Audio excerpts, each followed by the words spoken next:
Hello, everybody. Rob, are you here? Rob? Yes, sir, I am here. Okay. We've got a limited time, and so I'm going to push it straight along onto Dr. Rob Weiss. Rob Weiss is a dear friend and has been really helpful to people all over Asia and helping us to understand more about sexuality and sexual compulsivity. We first met many years ago, and he's always come out whenever we needed help in understanding, in skills training, or in knowledge. And today he tells me that we are going to have to work really fast, so you're going to have to pay attention. He's got hundreds of slides to go through with us. And I think without any further ado, let's just pass it over to you. All yours, Well, Rob. thank you, Dr. Winslow, and welcome everyone to Southern California, where it is now 7:30 in the evening, and you are seeing the view that I see. I have known you for a while, Dr. Winslow. I wasn't even a doctor when I knew you, but my area is compulsive and addictive sexuality, human sexuality, attachment disorders, intimacy disorders. I have been a licensed psychotherapist in the United States for 25 years, and my PhD is in sexology. So I speak sex, and that's what we're going to talk about tonight. What Dr. Winslow has asked me to talk about is to really give an overview of what sexuality issues can come up in therapy sometime or in counseling or whatever kind of work you're doing. And what I'm going to do is give a kind of very quick overview of every possible sexual issue that you could ever run into. And and that's why Dr. Winslow said there were a lot of slides. It's actually just a lot of information. And I would say take what you like and take notes. I'm speaking from research and fact. So what I say about sexuality is not opinion. It's not a moral belief. It's not a religious belief. It's purely fact-based information. So if there's something you don't like about what I said or doesn't feel right to you, I would suggest looking into the research. You'll probably find it there. So when we talk about things like homosexuality or gender identity, and you may have all kinds of feelings or thoughts about that, depending on where you come from. And I'm just interested, for me as a clinician, in the facts. So by the way, I hope, Dr. Winslow, I get a chance to come and visit you sometime. I'm kind of stuck here in the States, and you are certainly there. Let's get started. And you should be able to, in just a moment, see my screen. And if I'm fortunate enough, you might actually be able to see me in a corner, talking to you while I do this. Let's see what happens. So tell me, Dr. Winslow, do you see my screen? Yes, we can see the screen and we can see you perfectly well. Oh, great. Okay, so I'm setting an alarm for myself to watch the time, and I should know when we're getting close to what we need to do to stop. So without further ado, as you say, Dr. Winslow, so this is a discussion really about what clinicians may not have been taught in school around human sexuality. Just to say, when I went for my MSW, nobody taught me anything about sex. It just wasn't part of the curriculum. And I found, as a private practice clinician and someone who's worked in facilities, that one of the first things that comes up at whatever level you're working with folks is sexual issues. You know, they're just everywhere. And so maybe we should learn a few things about them. So issues that come up around sex and therapy, I'm going to go over some of that. All therapists encounter clients who are seeking some kind of help with sexual issues. Now, clients come in and they're worried about, are they having too much sex? Are they not having enough sex? Are they having no sex? Are they having bad sex? Are they having sex with themselves? Strange sex, addictive sex, problematic sex, sex. They don't always know what the issue is. Sometimes we're not even sure that sex is the underlying issue, but this is what brings them in. Now, as I said, sometimes this is a client's presenting issue, like I'm trying to figure out my sexual orientation, or it could be something that comes up later, like they're really depressed, and what you discover in asking about their sexuality is this is what they're struggling with. It's not unusual for sexual issues to be lurking in the background because they're very shameful, they're very uncomfortable in any culture to talk about. No one wants to be the person with the sex problems, but I hope that we're the people with some of the sex answers. So I don't think any good mental health assessment or addiction assessment should ignore or disinclude human sexuality. So I think it's essential to include some very basic questions that are related to sex, whether I'm doing a phone inquiry with someone or I'm meeting for the first time. So I have a few examples of things that I might ask. And by the way, what I'm saying to you is these are questions we don't ask. When someone calls, we might say, what's going on with this? What's going on with that? Can you tell us a little bit about this? When we meet with them, we do a biopsychosocial. I've never seen a biopsychosocial, a biological, psychological, social history that says anything about sex. And so I think we miss a lot because we just don't ask. And I think we don't ask because we're not comfortable. And if we're not comfortable, they certainly aren't going to be. So some questions I might ask, and by the way, I ask these questions specifically because I know that if I ask the client these questions, I'm giving them the information that I'm comfortable talking about these things. And I want to say again, in my assessment history, things I've done in the past, we ask people about their emotional health, their mental health, their physical health, their family background, their education, their schooling, their friendships, their relationships. What don't we ask about on an initial evaluation? Oh, I know, masturbation. Oh, porn, affairs, orientation. We don't ask any of that. Why is that? Because we're not comfortable with it and we're not trained. I might say to a client, has anyone expressed any concern about your sexual behavior or your romantic behavior? Do you have any concerns about your current or past sexual or romantic behavior? Is there anything about your sexual or romantic life that feels shameful to you or that you keep secret? So, you know, if I was thinking about someone with eating problems, I would have no problem saying, do you have any concerns about the way you eat? Has anyone expressed concerns about your eating? Is there anything you feel shame about the way you eat? I think we would all feel comfortable asking those questions. We should be just as comfortable when we're asking them about human sexuality. So, what is healthy sex? Certainly a lot of people want to know that. And notice I don't use the word normal. You'll never hear me use the word normal because normal implies a norm, meaning that everyone is pretty much here except for the people who are here or there. And we don't have healthy sexual norms. Sexuality is individual to each one of us. It's individual for every person in every relationship. And I would ask you, what variations of sexuality have you seen or known about in your life? And I'm not going to ask you to tell me, but in terms of yourself and the people around you, have you seen people with gender questions? Have you seen people with orientation, lifestyles or decisions or who they are? Have you seen people interested in various forms of different kinds of sexuality that never occurred to you or that you saw on TV? There's a lot of variations out there if we're looking for them, especially online. My job as a therapist, I believe, is to explore my clients' concerns and help them make peace with them. My job is never, I'm not a lawyer, I'm not a priest, I'm not a moralist. My job as a scientist, as a therapist, is to provide empathy for whatever the client believes their sexuality to be. It is never my job, ever, to tell somebody that this is wrong or this is right or, ooh, that feels, I don't think I'd want to do that. We keep those things to ourselves. My job when I'm talking to someone with their sexuality is to not be shaming and be as opening my questioning as I can possibly be. So typical issues that come into the therapy setting, both outpatient and residential for addiction and mental health, questions about sexual orientation, questions about gender identity, questions about kink and fetishes and paraphilias, questions about sexual dysfunction like vaginismus, painful sex in women, erectile dysfunction in men, lack of arousal, things like that.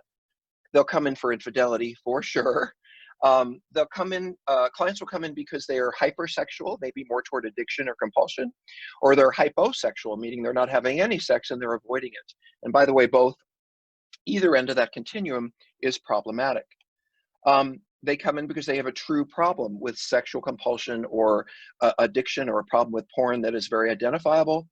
Some of them come in with sexual offending issues. And these are all the issues that I hope to get through tonight as we talk, or every one of these topics and a little bit more. So let's start with sexual orientation. So homosexuality, bisexuality, heterosexuality, where do these come from? We're born with them.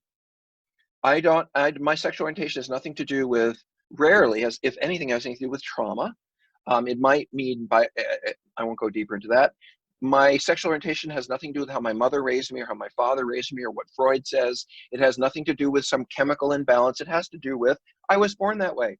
And to anyone who says, well, I don't understand what that means, I would say, well, if you're heterosexual, who are you attracted to? And they'll say the opposite sex. And I'll say, why? And they'll say, I don't know, I've always been attracted to the opposite sex. And I'll say, oh my, I guess you were born that way. So when someone tells you, as I might, you know, I really like men and I think men are really hot and I want to be with men, please don't ask me where that came from or why I feel that way or what happened in my childhood. That's how I am. Now, I may hate it. I may not like it.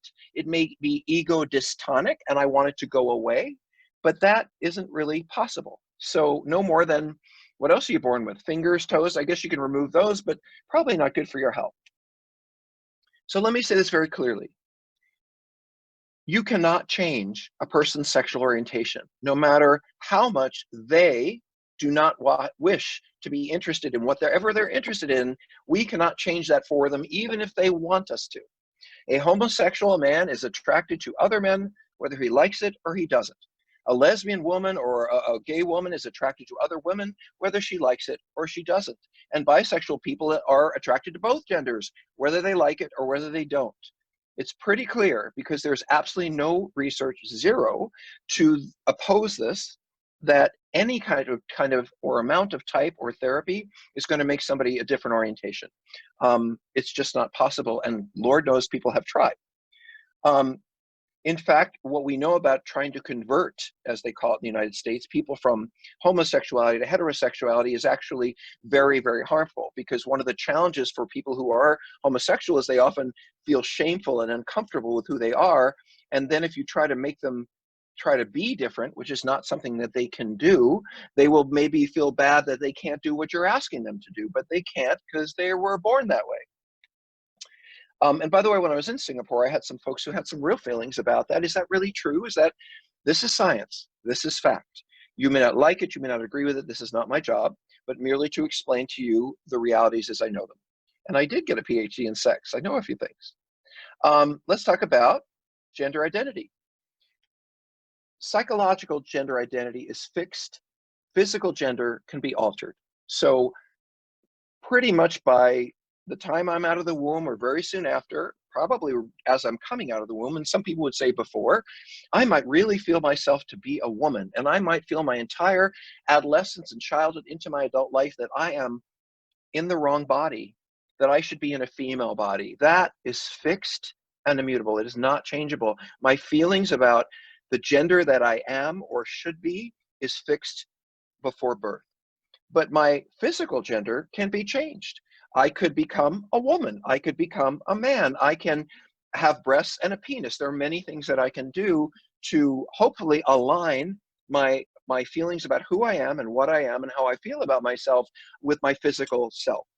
And we used to think that people who had gender identity issues were profoundly emotionally and psychologically disturbed. We no longer think that. We actually believe them when they say, I believe I've been born in the wrong body. Gender dysphoria, which is dislike or unhappiness with how I feel about my gender, means that I'm discontent with my birth sex and or the gender roles that are associated with it. So I want to give you a quick example. I'm watching my time here. My nephew, who is 14 years old, called me, because he knows what I do for a living, a few months ago. And he said, Uncle Rob, I have these feelings I want to talk to you about. And I said, what do you mean? And he said, well, I really don't like being a boy. And I said, tell me about that. And he said, well, I really wish I could wear dresses. In fact, I used to wear mom's dresses when I was younger. And I thought, oh, okay, well, tell me more about that. And he said, well, I said, what don't you like about being a boy? He said, I don't like my penis. I don't want a penis. I wish I didn't have a penis. And he told me later that he was wearing little bras that a girl would work, training bras, early bras that he was wearing to bed because it made him feel more comfortable. My nephew is transgender. Now, by the way, he was a baseball playing, really tough little kid. And I thought, okay, he's going to marry girls and he's going to be a happy guy and he's never going to have challenges in this world because everyone wants to be that heterosexual person with 3 kids that no one looks at and who's married. But he's never going to have that life. And he knows at 14 and he knew at 6 that he did not feel comfortable with his body or being male. I never questioned it. His mother never questioned it. We got him a therapist to work it out and he's figuring it out. And he probably will go on hormones and have surgery within a couple of years because that's who he is. To my niece's credit, she did say, I always wanted to have a girl. So, God bless my niece. There are transgender people who want to go through surgery. And I have to tell you, if you're seeing someone who is transgender or believes themselves to be, I really recommend a specialist because surgery, the psychotherapy, the hormonal therapy, there's so much going on. And the potential loss of friendships and changes in their life as they change gender, if they choose to do that. is they're very profound, and it really is something that I think someone who's an expert in these issues should be attending to. Okay, so kink, fetishes, and paraphilias. Now that sounds like fun. Let's talk about what they are. First of all, for some people, this is fun. So what is kink and what is fetish and what is a paraphilia? By the way, let me just say almost all of this information, the part that is identifiable as pathology, will be in the ICD-11 or the DSM, but the healthy sexuality you won't see so much about. You'd have to learn more about that. So in this case, kink is something that's fun. It's something you might bring into your sex life, and it might brighten up the party. It might make it more fun. You might decide that, oh, you want to tie your lover up with silk ties and have them, and you're pretending that you're, whatever it is you're pretending. In other words, tying someone up, a little bit of slap and tickle, me putting on some panties, you putting on a jockstrap, whatever that is, that could be fun or interesting. I might not tell my neighbors about it, but it might spice up my sex life. And it's something that I like playing with, but I don't necessarily feel like I have to have it in my life, but it's fun once in a while. Fetishes are the same kind of thing, but they're more deep and abiding, meaning that, and first of all, let's talk about a fetish is. In religious sense, fetish is a physical object that is given spiritual power. So if I was in Bali and I was praying to a god, I might be praying to something that was made out of stone or something that was made out of metal, but I believe, because of the power of my belief, gives this object a fetish, it makes it a fetish, meaning it substitutes for God or a god. So a sexual fetish is simply when an object becomes sexualized. Leather is just leather, panties are just panties, shoes are just shoes. But if you're into it, if it's sexual for you, then it is a fetish, because what is just a shoe has become fetishized. It's become a sexual object. What is just a whip for horses, a crop, becomes a sexual object because it's been fetishized. And just to say it, fetishes evolved somewhere between 8 and 11 years old during what we might call latency or prepubescency. Prepubescent years is where fetishes tend to evolve from. So we're not really born with these, but they evolve out of early, or I say late childhood experiences that are sexualized. Now, paraphilias are like fetishes taken to an extreme. So in a fetish, I might love sex with, let's say I'm into leather and lace. I want to wear frilly things and I want to be beaten. And I love it. It's fun. And by the way, if you don't understand how this can be fun or how this works, there are lots of videos on YouTube.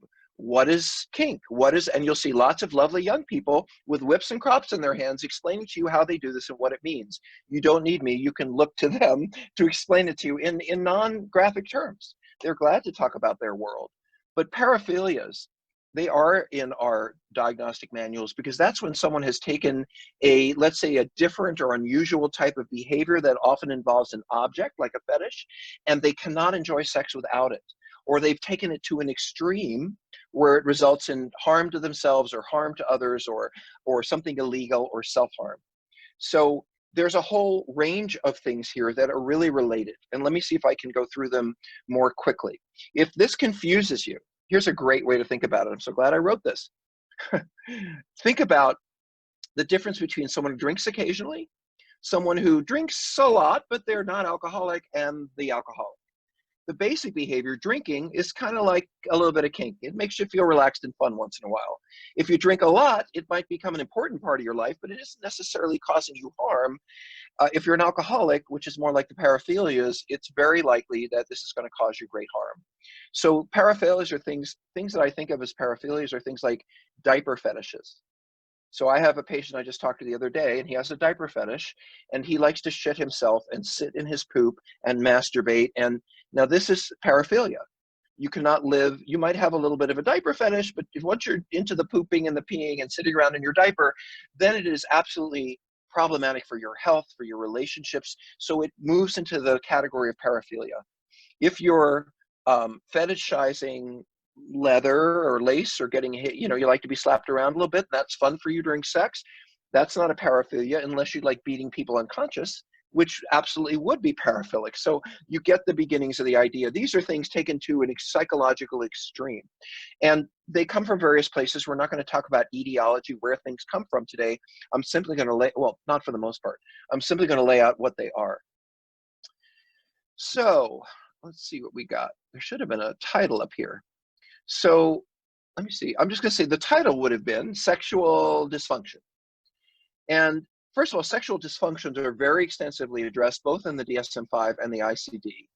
And the issues that are covered are things like delayed ejaculation, erectile disorder, female orgasmic disorder, women who don't have orgasms, female sexual, lack of female interest or arousal disorder, both men and women, genitopelvic pain and penetration disorders in women, male hypoactive disorder, desire disorders like what I would call compulsive behavior, premature early ejaculation, and substance or medication-induced erectile dysfunction.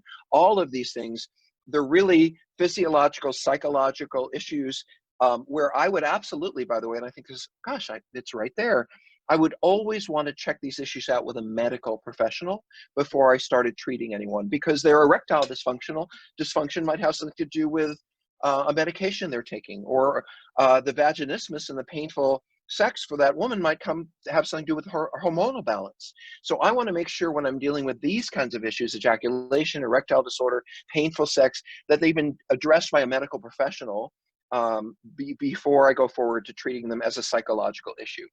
And listen, if you lack formal training, I have it, and I can tell you where to get it. But if you lack formal training in sexology, and you run into cases where profound sexual dysfunction is more to be seen as psychological than a medical issues, I would always suggest consulting with a sexologist. Let me tell you something quickly about sexologists. So I have a PhD in sex. I could be a sexologist and have absolutely no training in psychotherapy. So I happen to be a licensed mental health professional with 4 years of training and 25 years of experience. Good for me, good on me. But I would be careful, I am careful always when I'm making a referral related to sex, because just because someone has training in sexuality, it doesn't mean they understand mental health. It doesn't mean they understand addiction. And so while they might be treating someone for an ejaculation problem, they're not going to be looking at the larger issues that you and I would look at in terms of a psychological background. So where I'm referring, what I'm referring for, it has to do with a lot with my knowledge of what they might need and who does the best work, and all of that kind of thing. Oh, there it is, sexual dysfunction. Great. Okay, let's come in here. Treating infidelity. So infidelity, do people cheat? Yes. Do many people cheat? Yes. Do more people cheat than you know about? Yes, because people aren't honest about it. How many people cheat? I won't say. I know some numbers, but I'll leave that for you to research. But I can talk to you about what it means to treat both the unfaithful and those that someone has been unfaithful to. So from a clinical perspective, from a therapeutic perspective, there's nothing pathological about cheating on your spouse. It may not be a nice thing to do, but we wouldn't call someone narcissistic or borderline or depressed because they choose to cheat. Although for some people, certainly in my world, the sex addiction world, sorry, a little helicopter going by. In my world, in the sex addiction world, infidelity can spiral out of control, and then someone has problems that are identifiable and need to be treated as pathology. Also, if someone's infidelity occurs with drug problems or they do it when they're manic, obviously there's mental health or addiction problems.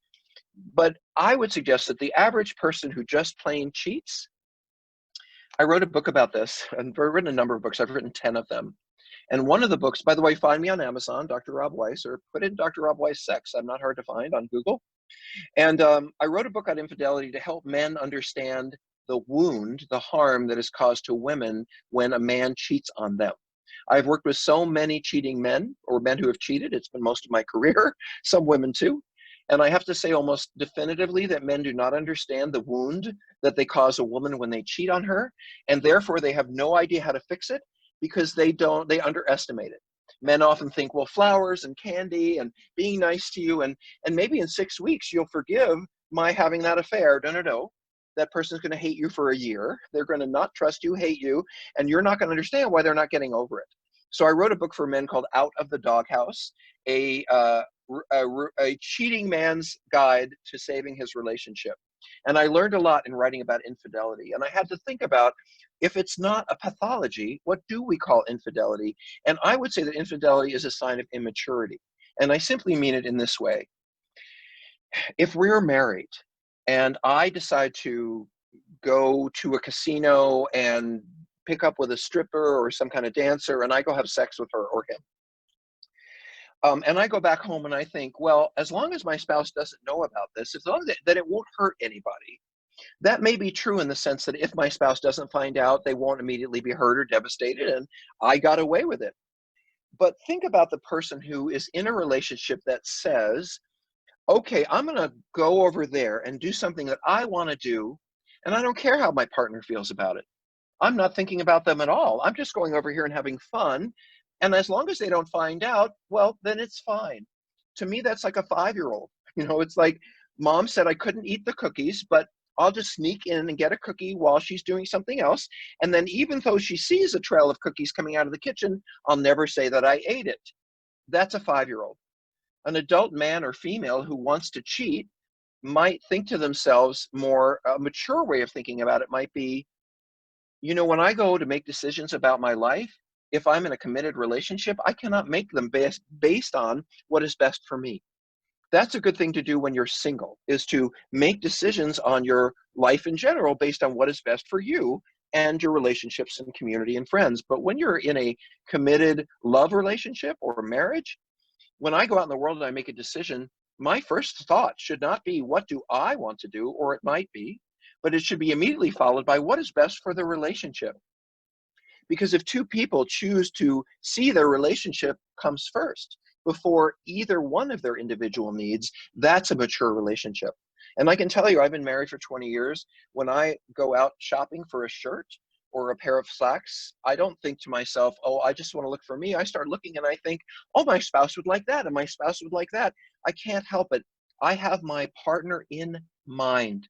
Wherever I go, that spouse, that loved one is in mind. It never occurs to me that I could go somewhere and do something that would not hurt them as long as they didn't know about it, because in order to commit infidelity, I would have to put them out of mind.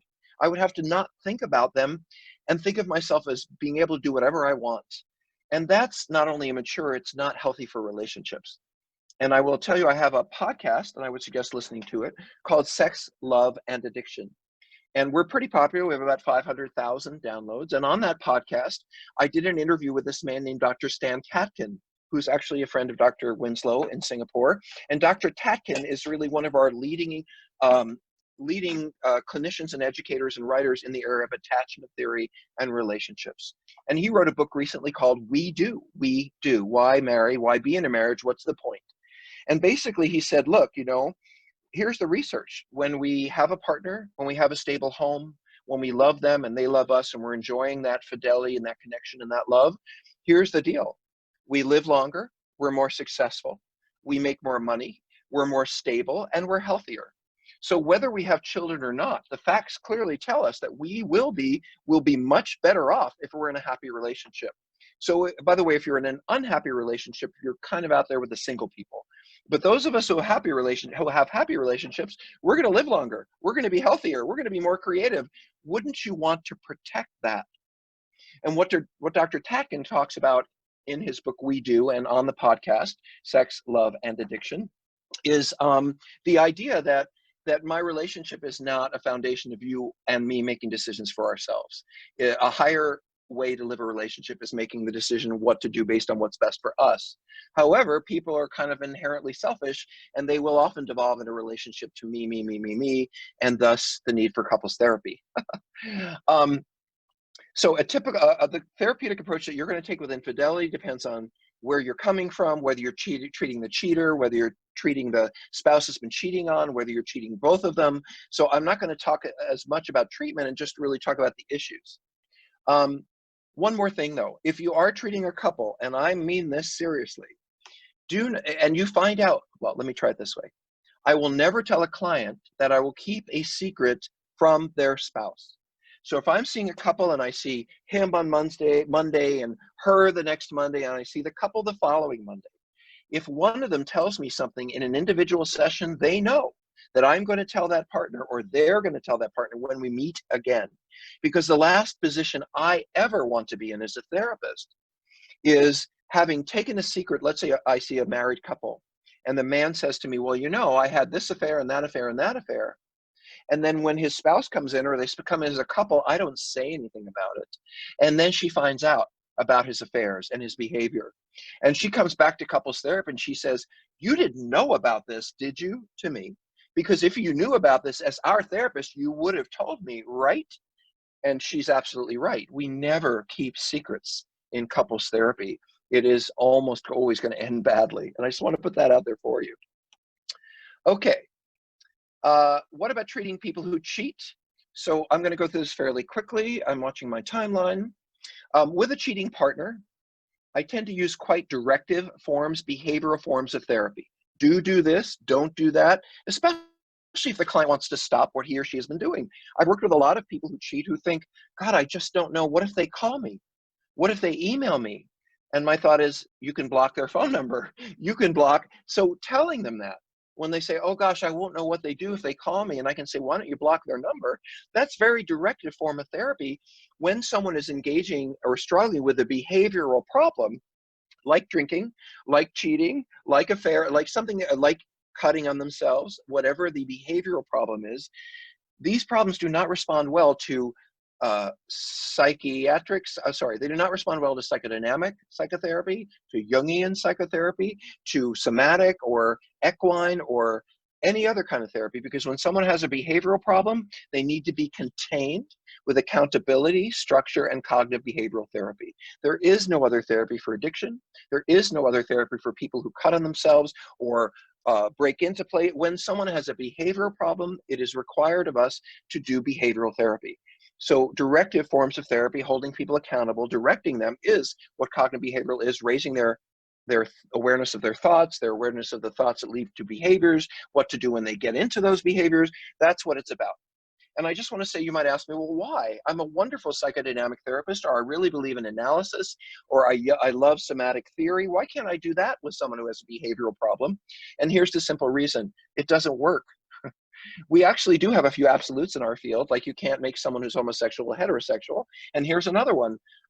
There is no other form of therapy that has any research behind it that helps people stop addictions or behavioral problems other than cognitive behavioral therapy. Now, we may use other forms of therapy with it, like doing trauma work to help reduce a trigger, or investigative work to help them get support in some area of their lives. But trust me, when someone's drinking is out of control, when they're cutting on themselves, when they have an eating problem, or they're cheating, it is important for me to raise their accountability and be fairly instructive with their work. So I'm doing behavioral contracting. You will do this. You won't see her in this place. You will see him in this place, helping them avoid the cheating. I'm going to help them understand the meaning behind the cheating, why it occurred, what it meant to them, but I don't expect their understanding of what happened to lead them to stopping. And again, this is back to what kind of therapy we do. I can help an alcoholic absolutely understand why they drink, what trauma they went through, attachment issues, the whole 9 yards, but they're still going to drink because I have not taught them how to stop drinking. And that is what they need to learn before they can look at the underlying issues. With cheaters, I encourage truth-telling, as further secrets can further damage relationships. If clients don't show any empathy or any remorse for having cheated on someone, and especially if they don't want to stop cheating, there's not so much I can do for them. The one thing we cannot do for our clients is well, we can, how do I say this? The one thing that I cannot fully do for a client is help them gain motivation. I can do motivational interviewing, I can confront their denial, I can challenge them, but if someone has no remorse, no empathy, really doesn't care if it hurts someone or whatever, then I can't help them. Because my motivation for that person to stop cheating would probably be something like remorse, like I feel badly about this and I don't want to keep doing it.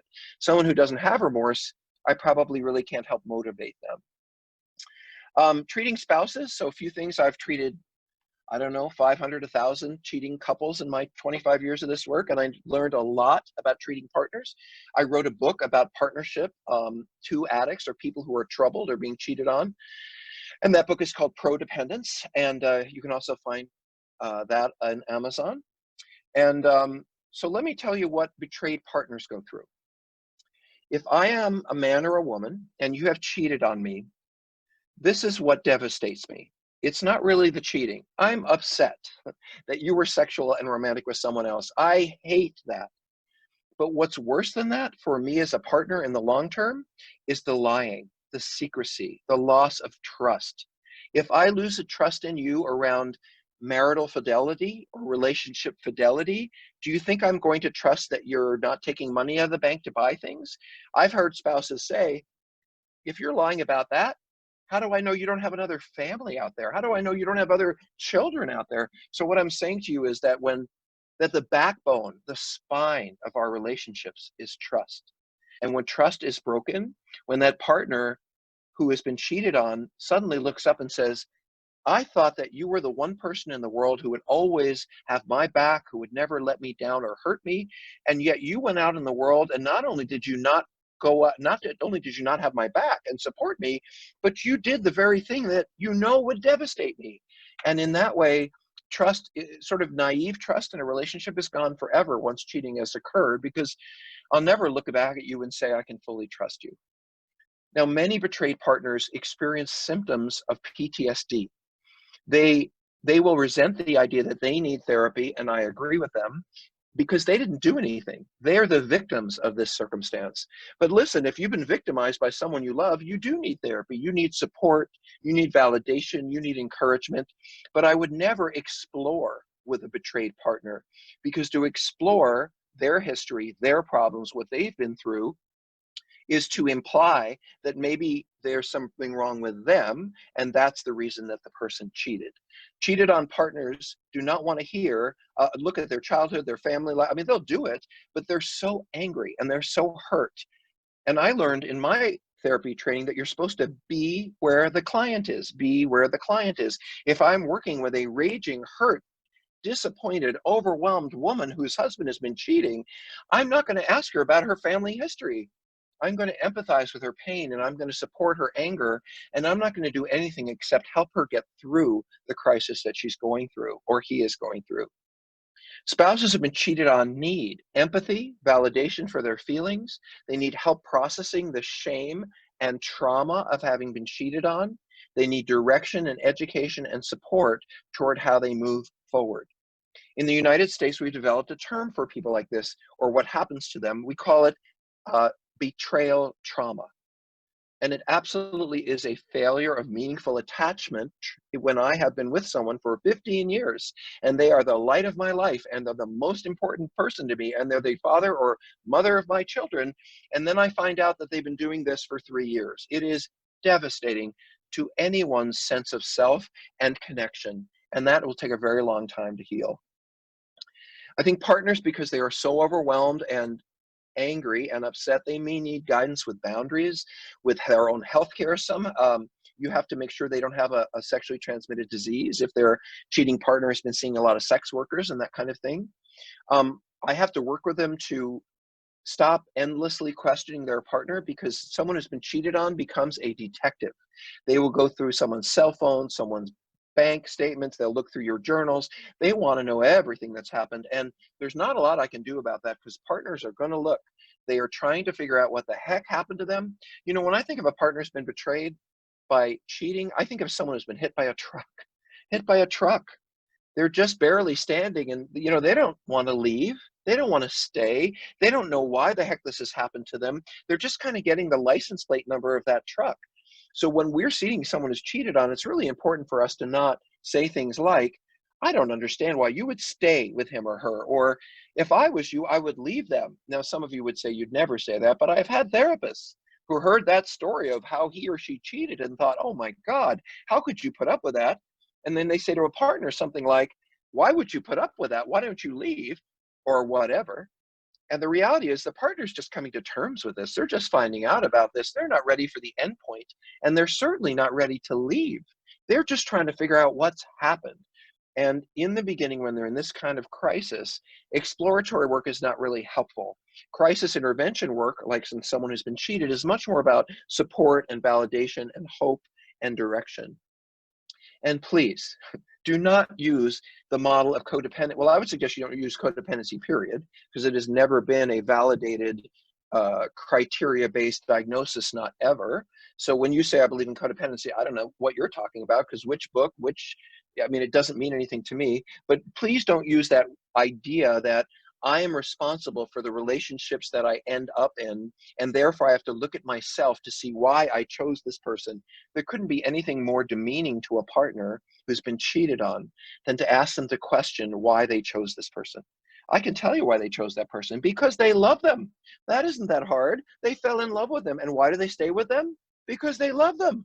And they want to have, even though they're hurt, even though they're broken, the love just doesn't go away. We don't stop loving people because they hurt us. It takes a long time and a lot of hurt to stop loving someone. You may not trust them.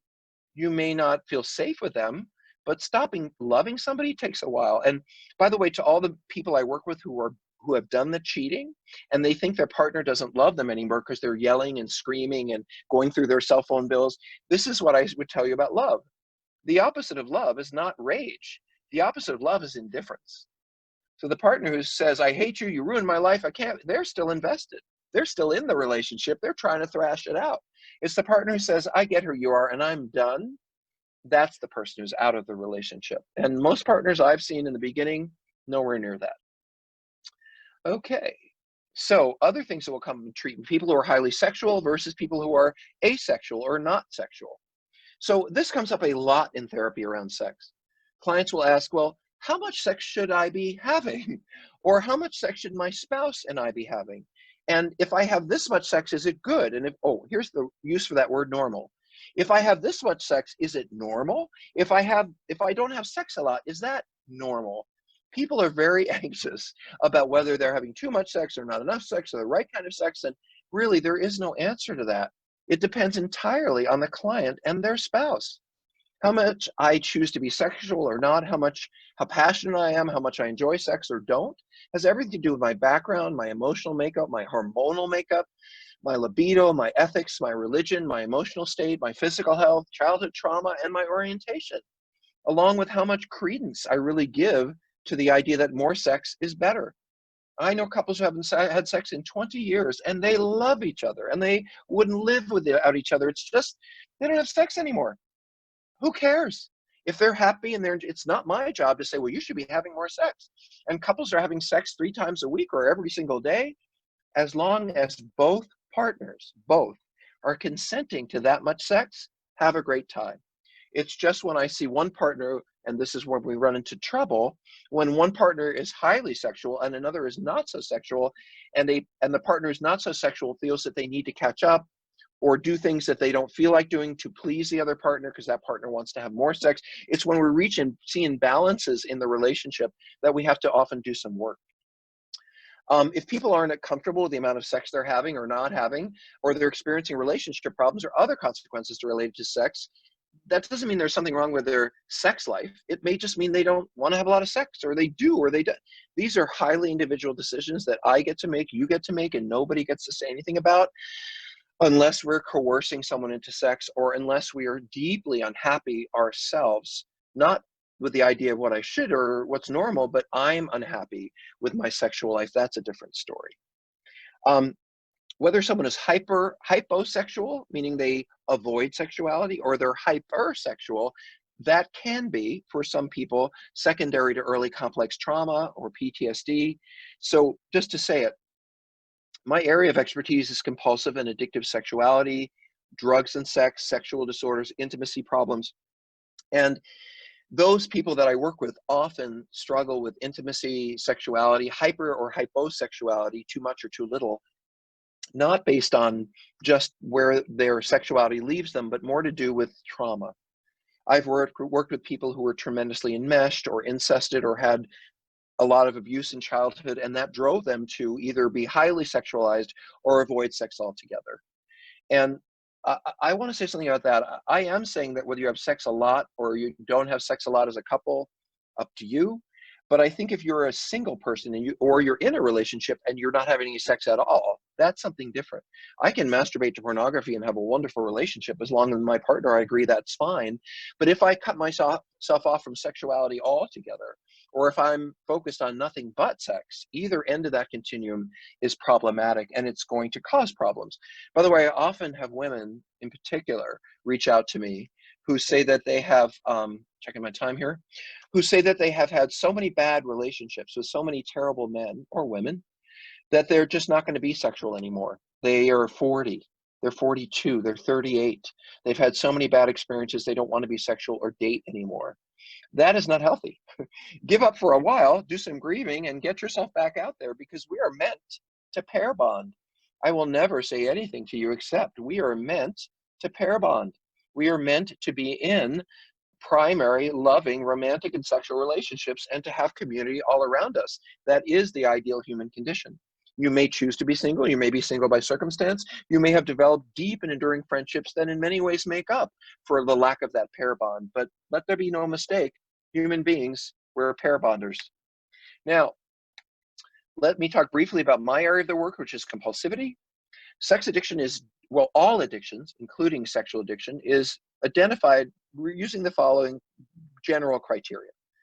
One, I am preoccupied to the point of obsession with either the substance, the drug or alcohol, or the behavior, the gambling, the drinking, or the sex.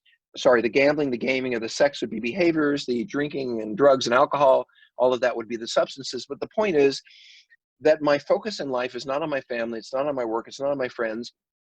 If I'm compulsive sexually, my focus is on how can I get sex, where can I get sex, and how can I push my family and my work and my education and all that out of the way so I can focus on my primary goal, which is my preoccupation and obsession with being sexual. I also have lost control over this obsession. So if you drink, you can't stop drinking. If you're gambling, you can't stop gambling. If you're sexing, you can't stop going to sex workers, massage parlors, hooking up on apps, compulsive masturbation to porn, and all that stuff. And that is often evidenced by someone saying, I'm not going to do that again. I'm not going to go to that place. I'm not going to engage in that behavior.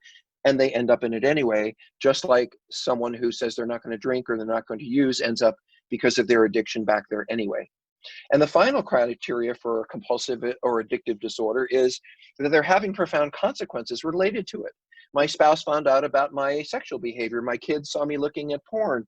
My boss saw what I was doing at work and fired me.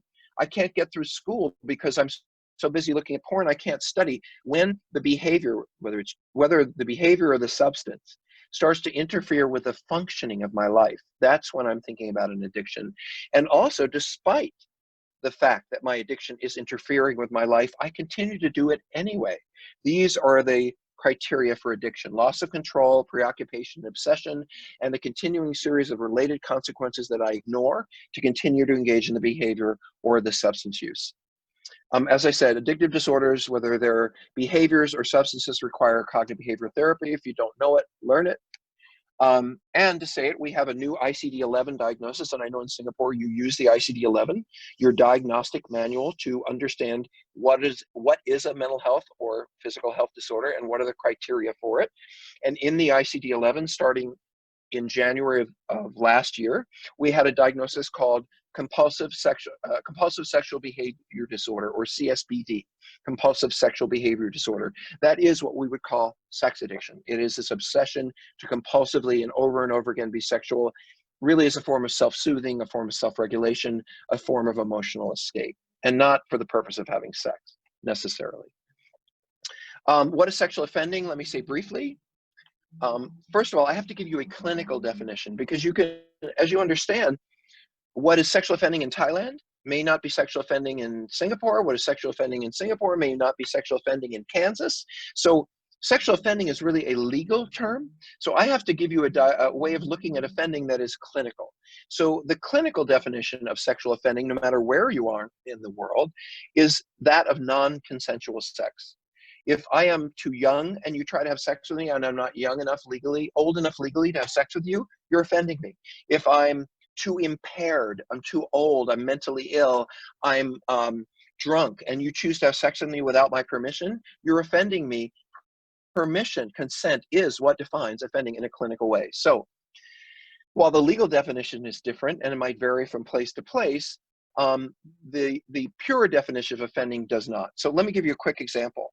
If you and I are dating, and you tell me to come by your house and knock on your door while you dance around in the living room, and I'm looking in the window while you're dancing around naked, well, that's fun, and I'm going to come in and we're going to have a great time.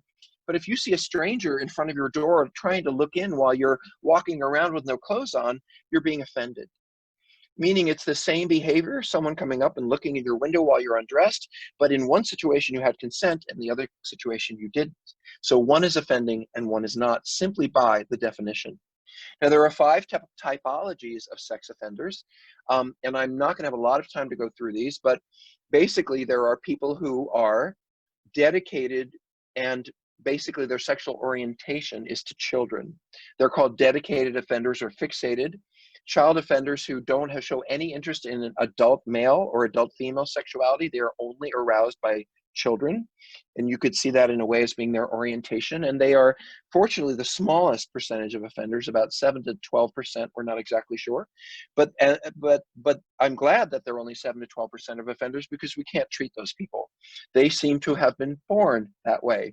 Their desire to be with children doesn't come out of trauma, doesn't come out of their family history. It seems to be how they are. And that's a fixated offender. There are also child offenders who, given that they're drunk and they lost their job and they have a young teen daughter, a sort of stepdaughter in the house, they might take advantage. They might be predatory or opportunistic, but they're not dedicated to younger people. They just chose to do that because it was available, or they could, or they were loaded, or something like that. So there's a whole variety of sexual offenders with children. They have a whole variety of behaviors. I could teach a whole course on that. In fact, I do when I'm in Singapore. But it's enough to understand at the moment that about 93% of offenders are what we would call non-dedicated or situational offenders. And with treatment, they have about a 10% likelihood of reoffending. So in the child offending world, about 7 to 10% of offenders get all the attention, because they're the ones who keep doing it and doing it and doing it. But the reality is that 93% of offenders with treatment are only have a 10% chance of repeating it. And even if they're caught and don't have treatment, people who are not fixated on children but have offended have like a 17% chance of reoffending. So really, the child offender that we have to be most worried about is the dedicated child offender. The child offender who's caused problems and they get caught, they're much less likely to cause them again if they are enjoying and like healthy adult sexuality. Not all sex offenders will respond to treatment. And if you're not a sexual offender specialist, don't see these people, because it's not unusual for sex offenders to be very manipulative. They lie, they tell secrets, they manipulate the truth. And, even I, a couple of times have thought, wow, I really thought they were telling me the truth. They weren't. And by the way, people who cheat are often not telling you the truth either. Okay, let's keep going. So let's say a little bit about sexual abuse. People will walk into your office with sexual abuse. Some of them had it so early that they don't remember it. And sadly, in those people, you'll probably see a lifelong problem with sexuality, relationship, attachment, and intimacy, because they were violated early in life. Those people who were violated later in life, like rape or teen years or older, it really depends on how that was resolved. If it was resolved, if they had support, that will sort of count into my timer, how that will affect their later life. There are 2 types of sexual abuse. There's overt and covert. Overt is when it's hands-on. With a parent, with a teacher, with whomever, they touch you. They physically abuse you sexually. They touch your body parts. They engage you physically. They ask you to lie in a bed with them. That's overt sexual abuse. Covert sexual abuse is more surreptitious. It's indirect. It's sexualized or emotional abuse, often by a child of a parent, a step-parent, or a long-term caregiver. So this is more kind of being the emotional parent, the emotional husband or wife of your mom or dad. This is when your mom tells you about her sexual life and how much she hates her husband. Of course, that her husband is your father. This is when your mom or dad invites you to help support them, guide them, and help them decide what to do in their lives, but you're the child. And that kind of covert incest is going to have lifelong consequences for that person, in some people as profound as overt sexual abuse. over time, the two categories, they react and respond, as I said, in the same ways. People who've been abused end up feeling shame, feelings of inadequacy. They dissociate. They can be addictive or avoid sex. They can have great difficulty with long-term intimacy, wanting it desperately but pushing it away, or constantly choosing the wrong partner who will repeat what they grew up with or experienced in abuse. Clients become enmeshed. They have difficulties with self-care. They engage in love and hate relationships with folks out there, or they continue to perpetuate the abuse themselves by abusing. Let's see. I know I'm going through, by the way, some very difficult topics very quickly. I do understand that we could spend an hour on each one of these slides, but my job is to give you a general overview as quickly as I can of all of the issues that might come up in the therapy setting related to sex. So please forgive my lack of empathy. Trust me, I have it, but I'm doing my job. So when sexual issues show up in therapy, it's useful to ask yourself, is this a primary issue that I need to address directly? Like this person struggling, not knowing if they want to be with men or women, and they're depressed over it, that probably would be something I have to address as a primary issue. Does this need to be addressed right away? Meaning, I see what they're struggling with, but I don't really need to bring it up right now. I need to just build this relationship. But then if there are issues of safety or partner safety or child safety, then you have to address it immediately. Is the sexual issues brought up in therapy a secondary concern that could be explored later or after more pressing issues, or maybe that something I might refer out for later? Is what I'm hearing related to the sexual issue, and I think this is very important, is this genuine pathology, or is it simply something they don't like, something they don't feel good about? Maybe they grew up in a particular religion or culture that has a particular belief system around transgenderism or homosexuality or any particular sexual activity, and they have been taught that it's bad, it's wrong, they're going to go to hell, they're going to burn in hell. You know, I hear people told all kinds of things, and they carry that for their lifetime. They are scarred by that, and it can often cause one of the things I see in people who have early sexual abuse around homophobia, or, you know, they're taught that what is wrong with them is their sexuality. Those people often struggle with both sex and drugs, sex and alcohol. I work with a lot of people who have so much sexual shame, so much sexual criticism going on inside of themselves that the only way they can tolerate it is to drink and use. When I'm with a client who's coming in about sex, I think, does this issue require a direct intervention like right now? And if so, do I, the therapist, have the skill set, the temperament, the education and experience to bring this up with them, or do I need to make a referral? I think I'm almost done. And where do I refer? If you're transgender, where do I refer? If you're struggling with orientation, where do I refer? If you have an interest in child porn, where do I refer you? Having a really solid network of reference, of people to refer to, whether it's oftentimes out of the country, and you can think of me as a resource. Write me. I'm at rob@seekingintegrity.com. And I only tell you I'm rob@seekingintegrity.com because I will answer your questions. Here's an organization you can look to. Here's a therapist you can get information from. Here's a book you can read. That's what we do. We support each other, and I know a few things about this topic. You can also reach out to Promises, and they will get a hold of me, and we'll make sure that information gets back to you. Let's see. Almost done here. So unfortunately, and I mean this in a profound way, there aren't many of us who really are well-trained in human sexuality, in the assessment, the evaluation, and treatment of these disorders and other sexual concerns. Beyond the basic licensure requirements, what's related, in my experience, related to HIV/AIDS and some specific populations like homosexuals or gay people, most of what we learned about sex from a clinical perspective really depends on your own sex life, your own self-education, your professional experience. I have to tell you, I've been teaching about sex for a very long time, and some of my trainers, when I go to a large audience like you guys are, like you folks are, will say to me, I'll say, what do you want me to teach them? There's so much to teach. And I've had therapists say, if you can just get these therapists to use the word masturbation in a sentence, you will have been a success. That's all they want, is for me to get you folks to be able to say, so do you masturbate? How often? Do you look at pornography? How often? I know it's difficult for you. I know you're not trained in it, but you have to practice. There's no reason for us to talk about everything above the waist and everything below the thighs when we're talking to human beings. Our sexuality is just as important as eating and breathing and childhood. And so why do we not talk about it? Because we are not trained. And I'm going to tell you in a moment where you can get some training if that's something you'd like. By the way, even though we are untrained, many of us, in human sexuality and sexual addiction, sexual offending, sexual abuse, and all the rest, kink, fetishes, just think about this. Where do you think people experience the most shame in mental health? I mean, in what, I'll read what I wrote.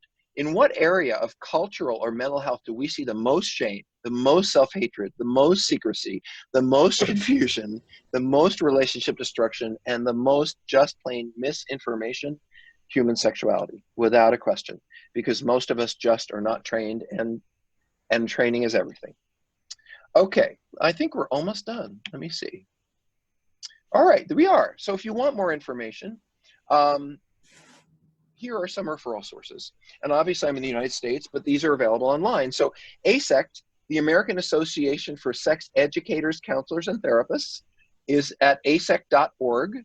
And they are one of the national organizations for human sexuality where therapists go to meetings and conferences and they're engaged. AASECT is the big sex, one of the big sex therapy organizations in the United States. ATSA, which is at atsa.org, that is the American, it's an organization for the treatment of sexual offending.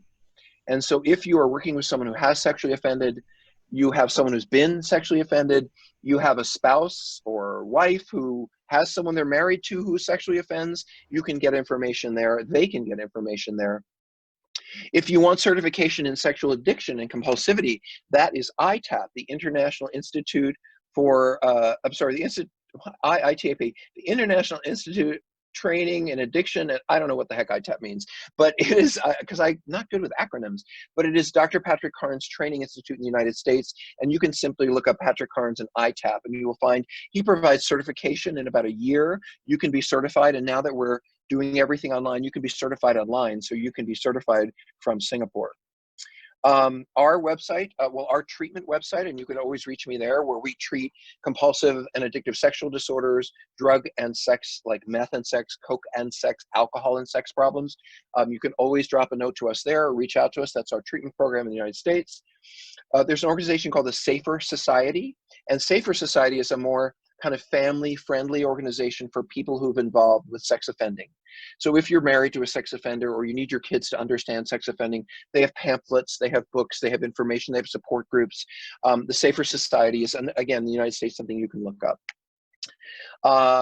There is the Society for Advancement of Sexual Health, or SASH, I think it's sash.net. And they're also a sexual addiction organization, a nonprofit. We have a website called sexandrelationshiphealing.com. And what I've been able to do is get about 14 therapists to volunteer to fill 14 groups a week, where we treat male sex addicts, female sex addicts, male betrayed partners, female betrayed partners. We provide groups and Q&As and webinars, and we do all of this for free. So we give away about 15 hours of therapy and treatment and information online every week, and you're always welcome to drop in. I'm here on Monday nights. You will find me on Sex and Relationship Healing doing a Q&A group. I probably get, in some of these groups, just to say it online, somewhere north of 250 to 300 people a week who sit and wherever they are in the world and ask me questions about sex because they just don't have anyone to ask. Quad S, that's what it's called. Don't ask me all the S's are. It has something to do with society and sex. But SSSS, is kind of the psychiatric or high-level medical society in the United States for human sexuality. Again, I want to say to you that I'm a sex therapist, but I'm also trained in mental health. There are many sex therapists that are not trained in mental health, and you have to be very careful if you're sending someone to a sex therapist that they're going to get what they need, because that person might have co-occurring issues and that person may have no idea how to deal with it.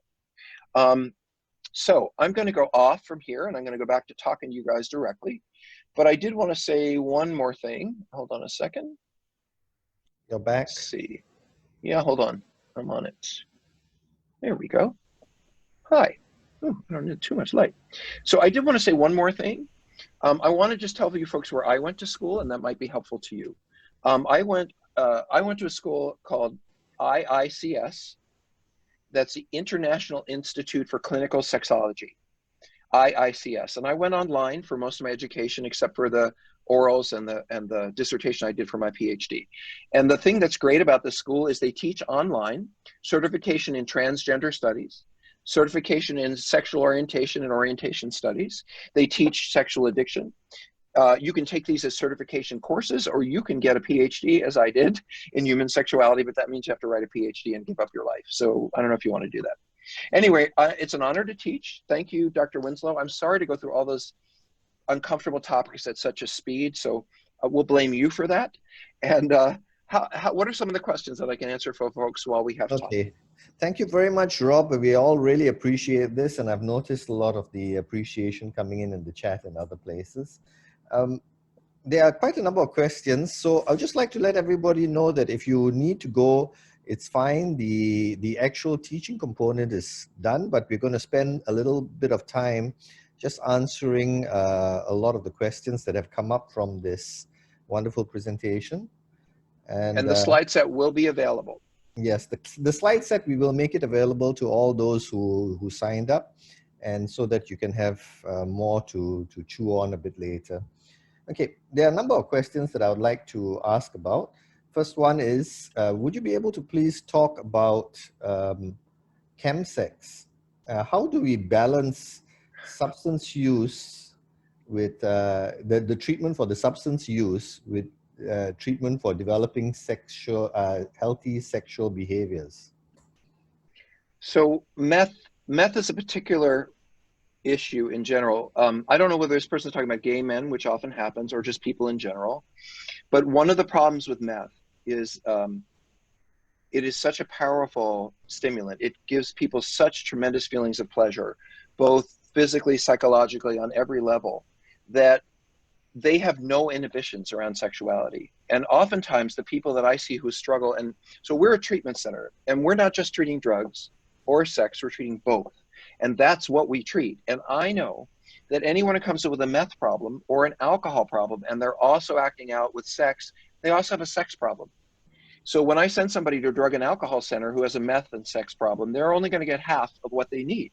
We cannot just, if someone has an alcohol problem, we'll address that. But if they have an alcohol and sex problem, you cannot assume that by getting them sober on drugs and alcohol that the sexual problem is going to go away. So it's extremely important that, yes, they have to get sober, because without chemical sobriety, people don't have the ability to think through their decisions, and therefore changing a behavior is nearly impossible if you're using. But once you get them chemically sober, then the deep dive is what is the sex about, where have you been, what is sex, trauma, all those issues. The reason that meth goes so well together with people who have sexual problems is because if you have sexual inhibitions, if you were taught that sex was bad or homosexuality was bad or the church didn't approve, if you have any reason for hating yourself around sex, when you do meth, there's no inhibitions. You feel like a sex god. And I've worked with people who hated themselves for years. I don't like this about my sexual, I don't like this about my body. I think this is too big, this is too small. Give them some meth. They're the prostitute of the world. They just the most exciting. All the inhibitions go away. And the other problem with meth, just very quickly, is it destroys the brain. It causes neurological, what is neurological death? There's a word for that. So what happens in the brain with meth, and I won't go into the detail, is that it actually kills off some of the there's a word for this, synapses that produce pleasure.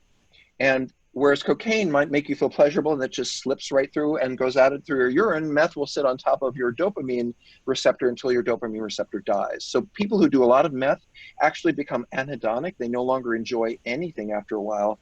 Meth recovery is very, very difficult. Last thing, I expect people who are struggling with meth recovery to slip, to struggle. It's not like alcohol. It's not even like heroin. It's such a powerful drug. You so want to keep doing it that once you stop, all you think about is wanting to do it again.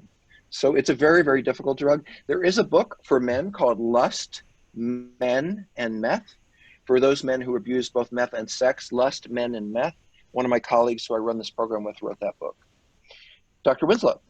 Yes, the other big set of questions runs around gender fluidity.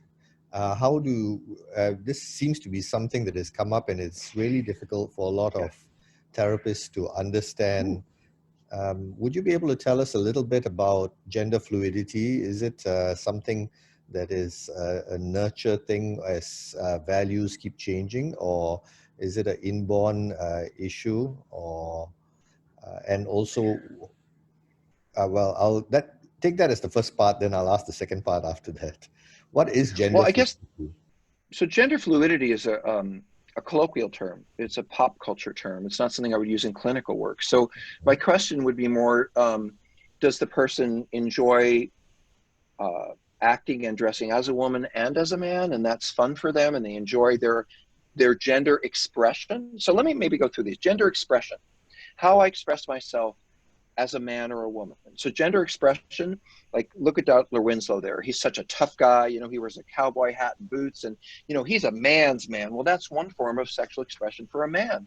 He could also be wearing a lovely hat and have a pillbox purse and a pair of earrings, and that doesn't mean he's interested in having sex with men, because it's merely an expression of how he would like to be seen in the world.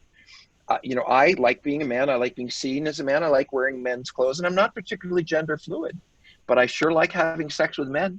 So I am a homosexual man who is interested in men. My orientation is to men, but my gender expression is also male. I don't have a lot of female gender expression. There's also gender identity, and that's the third piece. So you have sexual orientation, which is, am I into men or women or both? You have gender expression, which is how do others experience how I express myself. Am I effeminate? Am I very masculine? How do I appear in the world? And then my gender identity, which is, do I believe myself to be a man or be a woman? So gender fluidity can range in all of these things. I can be attracted to men, yet be a really kind of macho guy, but I mean, it can flow in various different ways through those different axes. And what you need to know is gender expression, gender identity, and sexual orientation. I can't do that because I don't have another hand. They're all on different axes. So how I express myself as a man or a woman, I might be very effeminate. It has nothing to do with whether I like men or women. I'm just very effeminate. So what is considered to be gender fluidity is actually in the culture involves all kinds of things, like how I dress, who I see myself as being, how I want others to see me, who I'm attracted to. They kind of bunch it all together.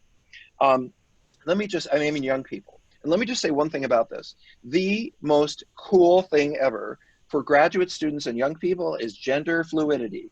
When I was young, it was homosexuality. In the 1970s, it was the coolest, most interesting. Everybody wanted to be homosexual, go to the discos. It was a lot of fun until AIDS and the 80s. Well, now the most hot and exciting thing is to talk about gender fluidity. What is it to be a man? What is it to be a woman? This is a trend. And I'll tell you how I know. I teach graduate students, and when I teach at UCLA and I'm teaching human sexuality, if I even say the word like if I say sexual, that's all I need to say. They can teach the course, because young people, 35 and under, they know everything about gender expression. They know everything about gender fluidity. They know everything about orientation, because their generation has been flooded with this information online through the internet.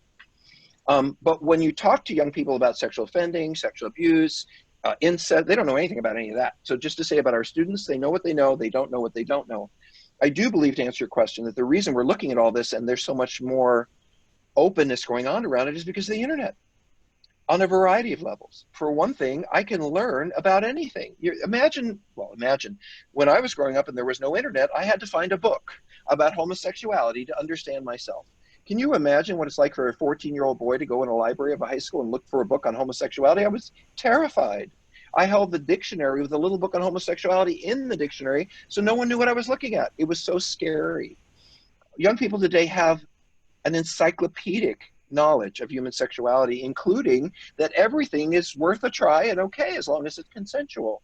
So they have permission not only from the education, but there are groups, there are organizations. I'm not just a gender fluid person all by myself in New York who wishes I looked this way, but I feel that way. There's communities online where I can meet people like me and engage with people like me. So there's much more permission to play with gender, to play with sexuality without nearly as much consequence as there was pre-internet, when it was just seen as kind of weird and there weren't that many people. Well, guess what? There are a lot of those people. We just didn't know it before. So no, I don't think it's a fad in that people want to engage it or do it. I just think how popular it is to talk about it is. Okay. Could we also get some information about gender dysphoria, because there seems to be quite a conflict between what is the physical and assigned identity and the identity gender that somebody has.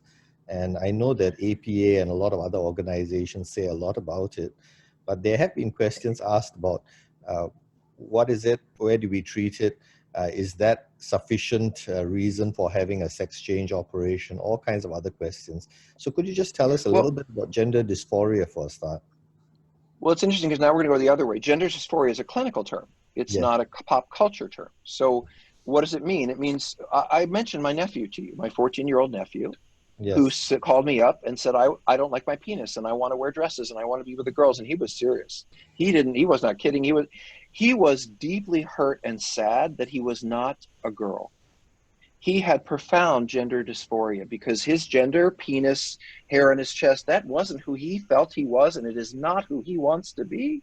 And he has known this since he was 6, when he was wearing his mom's shoes. Now, he doesn't want to have sex with men. He just wants to be a woman. It's not about what he turns him on. And he told me, I have always felt like a girl. I didn't know he played baseball. I mean, didn't seem like a girl to me, but that's how he felt, and he hid it completely. So gender dysphoria is simply when you feel yourself to be male or you feel yourself to be female, but biologically you're not. And so you don't like the gender that you are biologically because your emotional, psychological self feels itself to be something else. And we do not pathologize this. We used to think that these people were deeply ill and broken. I think Dr. Winslow can talk about those times.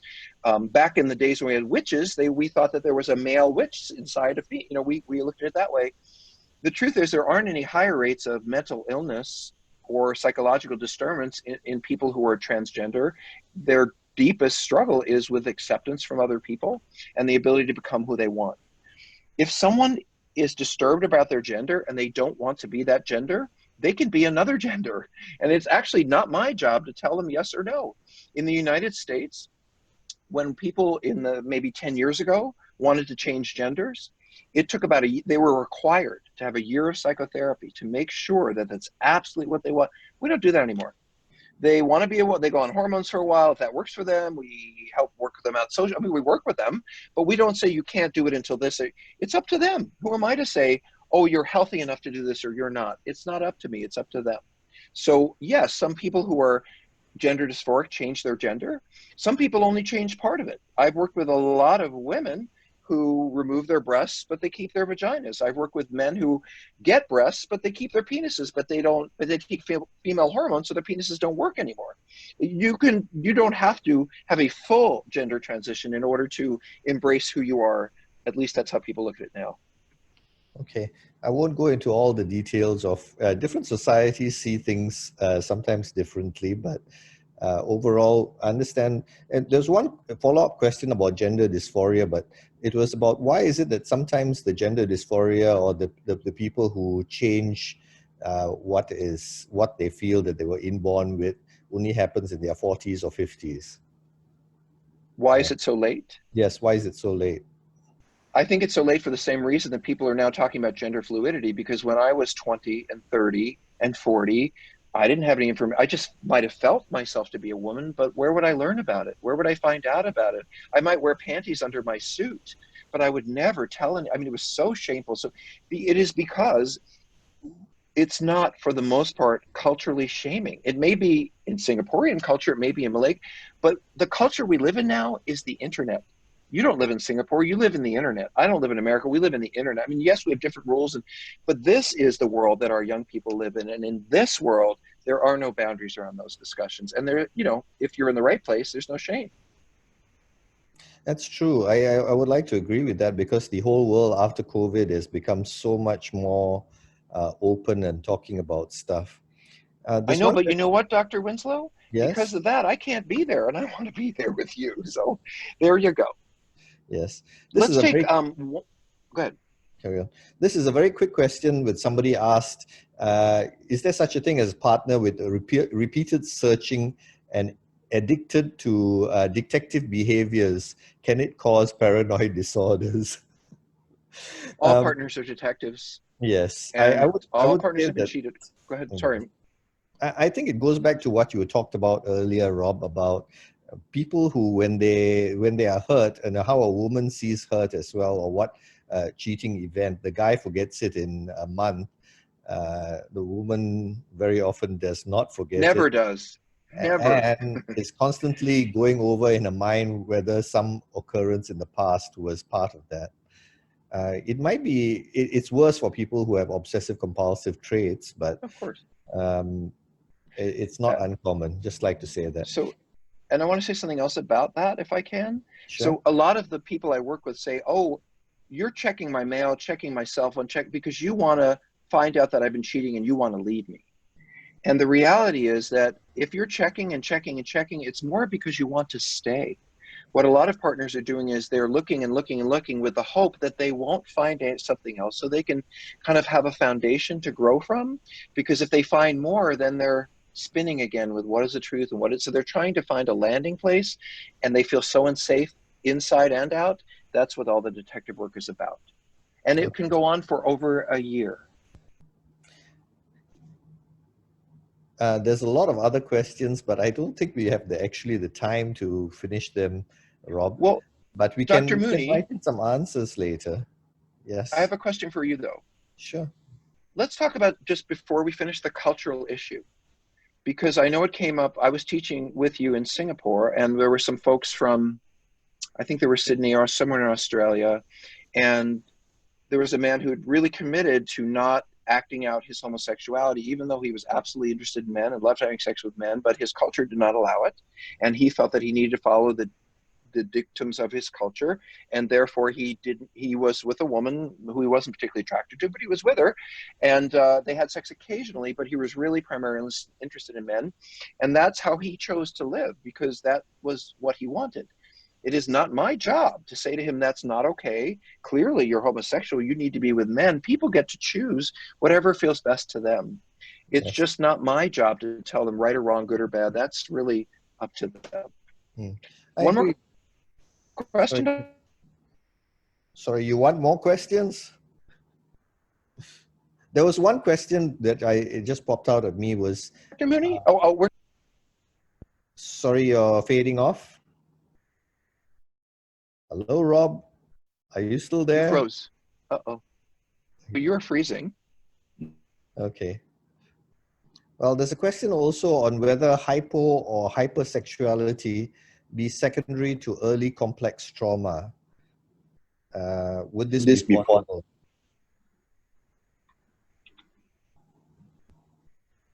Hello, are we still here?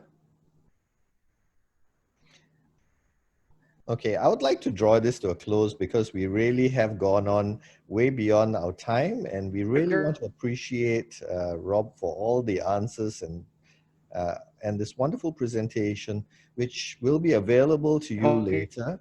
We will share it. Does that help? Can you hear me better? Can you hear me better? You're fading in and out, Rob. And we will share all this with you all so that we will give you the ability to download all the slides, wonderful teaching slides, and give you some things to think about. We may also ask Rob whether he would help us to actually write out the answers to some of the questions that we have here. So with that, I'd really like to thank you very much and say all the best until the next presentation, which will be on the last Friday of July. Thank you and goodbye.